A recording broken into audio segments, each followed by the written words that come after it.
की ओर। तो इस बुलेटिन में मुख्य रूप से हम आपको उत्तर प्रदेश में क्या कुछ दिन भर की बड़ी हलचलें रही हैं, क्या कुछ गतिविधियां हैं, कैसे हालात हैं वहां पर, ये सब हम बताएंगे इस बुलेटिन के माध्यम से। तो सबसे पहले शुरुआत अंबेडकर नगर की खबर के साथ, जहां से एक बड़ी खबर मिल रही है कि मतगणना से पहले सपा प्रत्याशी ने आरोप लगाया है। स्ट्रांग रूम के 3 सीसीटीवी कैमरे बंद होने का आरोप सपा प्रत्याशी ने लगाया है। समाजवादी पार्टी के प्रत्याशी लालजी वर्मा ने ये आरोप यहां पर लगाए हैं। तो कल यहां पर वोटों की गिनती होनी है। ऐसे में ही जब से ही यहां पर चरणबद्ध तरीके से जो अलग अलग जगह पर चुनाव हुए, तो अंबेडकर नगर की खबर आपको बता रहे हैं, जहां पर चुनाव संपन्न होने के बाद में ईवीएम को सुरक्षित रख दिया गया था। लेकिन अब सपा प्रत्याशी ने मतगणना से ठीक एक दिन पहले ये बड़ा आरोप लगाया है। स्ट्रांग रूम के 3 सीसीटीवी कैमरे के बंद होने का हवाला उन्होंने दिया है और ऐसा आरोप उन्होंने लगाया। समाजवादी पार्टी के प्रत्याशी हैं लालजी वर्मा, जिन्होंने ये तमाम बातें कही है। और ईवीएम के में यहाँ पर जहाँ स्ट्रांग रूम में ईवीएम जो रखे हुए हैं, वहां के सीसीटीवी कैमरे खराब होने की बात बताई गई है। चलिए इसी मामले पर और भी ज्यादा जानकारी के लिए रुक करते हैं हमारे सहयोगी पंकज मिश्रा की ओर, जो कि हमारे साथ फोन लाइन पर जुड़ चुके हैं इस मामले पर और भी ज्यादा जानकारी देने के लिए। पंकज, आपसे जानना चाहेंगे, कल एक और जहां पर मतगणना हो रही है, पूरी तैयारियों पर जोर दिया जा रहा है, तो वहीं दूसरी तरफ में सपा प्रत्याशी की ओर से लगाया गया ये बड़ा आरोप। जी बिल्कुल, मैं आपको बताना चाहूंगा कि अंबेडकर नगर जिले में कल मतगणना होनी है और इसके ठीक पहले अभी कुछ देर पहले जो है यहाँ पे समाजवादी पार्टी के प्रत्याशी लालजी वर्मा ने जो है एक ट्वीट करके ये जानकारी दी है। जिला प्रशासन और चुनाव आयोग को उन्होंने सूचित किया है कि यहाँ पर जो है स्ट्रांग रूम जहाँ पर ईवीएम रखी हुई है, उन्होंने कहा है कि जो है काफी देर रात से और अभी तक जो है वहाँ पे सीसीटीवी जो कैमरे हैं वो 3 कैमरे यहाँ पर बंद पाए गए हैं। और उन्होंने उसकी जो है एक इमेज भी लगा करके और उन्होंने इसको ट्वीट किया है।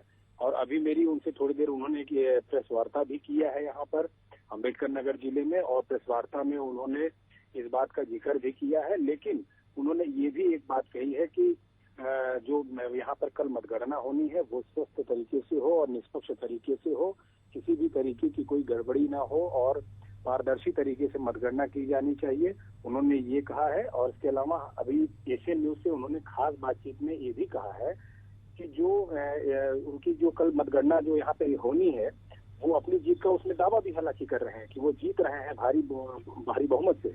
लेकिन सबसे बड़ी बात ये है कि जो उन्होंने ये स्ट्रांग रूम वाली बात कही है और जो 3 सीसीटीवी कैमरे की बात कही है, अभी उस पर प्रशासनिक तौर पर अभी कोई उधर से प्रतिक्रिया नहीं आई है। और अभी जो उन्होंने एक चीज और कही है, उन्होंने ये कहा है कि जो ठेकेदार या जो कैमरे का जो देख रेख करने वाली जो संस्था है, वो उसके ऊपर जो है गंभीर आरोप है और इसको जो है प्रशासन और चुनाव आयोग इसको गंभीरता से देखे कि आखिरकार इतनी बड़ी गड़बड़ी किस तरीके से हुई है और आखिरकार इसके पीछे मंशा क्या थी, उनका ये कहना है।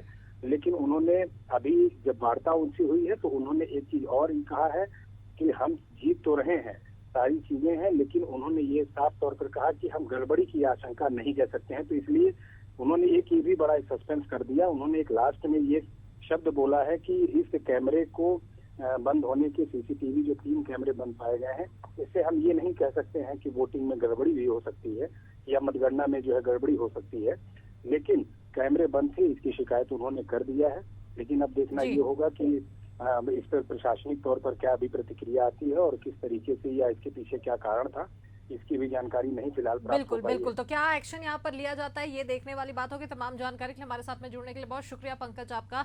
तो यहाँ स्ट्रांग रूम जहाँ पर ईवीएम सुरक्षित रखे गए हैं, वहां पर 3 कैमरे बंद होने का हवाला सपा प्रत्याशी लालजी वर्मा ने लगाया है और एक बड़ा और गंभीर आरोप उन्होंने लगाया है। अब देखना होगा कि अब उनके इस आरोप के आधार पर क्या कुछ आगे एक्शन लिया जाता है। समाजवादी पार्टी के प्रत्याशी है लालजी वर्मा, जिन्होंने ये गंभीर आरोप लगाया और बाकायदा उन्होंने सोशल मीडिया प्लेटफॉर्म पर इस बात की जानकारी लोगों से मुहैया कराई है और लोगों से उन्होंने साझा की है। और साथ ही उन्होंने बाकायदा इसका एक क्लिप भी शेयर किया है, जहां पर सीधे साफ तौर पर दिख रहा है कि 3 कैमरे स्ट्रांग रूम के बंद दिखाई दे रहे हैं।